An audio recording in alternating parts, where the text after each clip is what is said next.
Start of the new season, we played Bath on Saturday, draw game.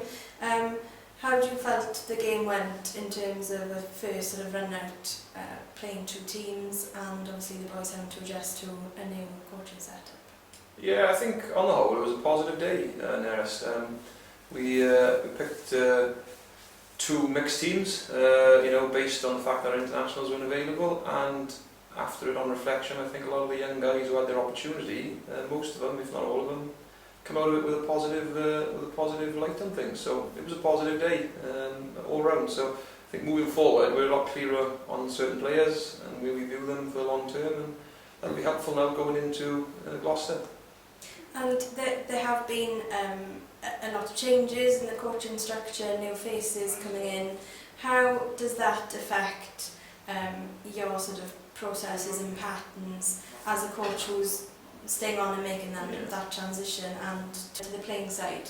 Well, I think obviously Wayne was initially coming in as an assistant coach initially, so Simon had already met Wayne prior to him taking up his role here, and sort of spoke to him around the changes that perhaps we wanted to implement for this season, and it was nice to hear that the things that we were talking about doing and had put in place before Wayne arrived, he was really happy with, and it's been a case of him just saying, look, it's pretty good, I'm happy, just tweaking it here and there, bringing his own flavour to some of the forward stuff, and it's dovetailed quite well so far. So it's early days, we haven't played anything competitive yet in terms of Guinness matches or obviously the championship, so but so far so good. So I think Wayne's a nice fit for us. He sees the game very similar to myself, which is encouraging, and hopefully with Byron coming in as well now, he'll get an opportunity to put in place, along with Simon now until Simon moves on, a good defensive structure that we can rely on through the season. So I think it's been a positive so far, Neris, but again, like I said, it's early days. Some new faces as well in the playing side on Saturday, getting their first run out, and a couple of more familiar faces and some you would have played with. Does having somebody like Regan King return to the Scarlets help with the development of the younger players? Yeah, definitely. I think it was a huge blow losing John. He was a quality player, one of the best centres in the world.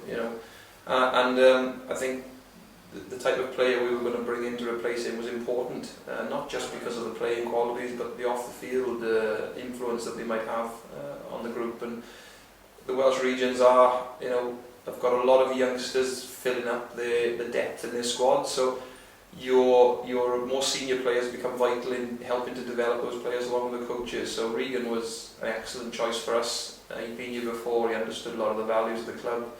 He played the type of rugby that we want to play, was comfortable with that. So he's been very, very good. We had a meeting early on, he and I just wanted to find his views on certain things, having played in France and worked with other coaches. And positive thing for me is, he's really comfortable with what that I'm trying to work with the players with, and he's really comfortable with what the other coaches are looking at as well. So that's vital, because he's in the environment all the time with those young guys, and he can drive it along with us. So he's been a great coach for us, really. You want your senior players to be able to adapt and sort of guide those younger guys who perhaps are not as experienced and not seeing the game changing in front of them. And Regan is perfect for that, particularly from a back's perspective, because he does see things half a second quicker than everyone else. So he'll be really important to us, and he'll be important in getting the next Regan King. If Steph Hughes can learn and develop from Regan, Adam Warren, if these guys can pick up some of the things that Regan does, then those players are going to be better during the season also. So Regan settled in really well. And finally, Gloucester first up here at Parc Scarlets on the 30th of August, turn around into Ulster first Guinness Pro 12. What can the supporters expect here at home? Well, I think if you look at last season, we were particularly disappointed with some of our performances at home, narrowly losing against quite a few teams, which ultimately cost us a playoff option and playoff ability at the end of the season. So we want to make sure that every team comes to the Scarlets, they've got to scrap and fight for every point that they get here.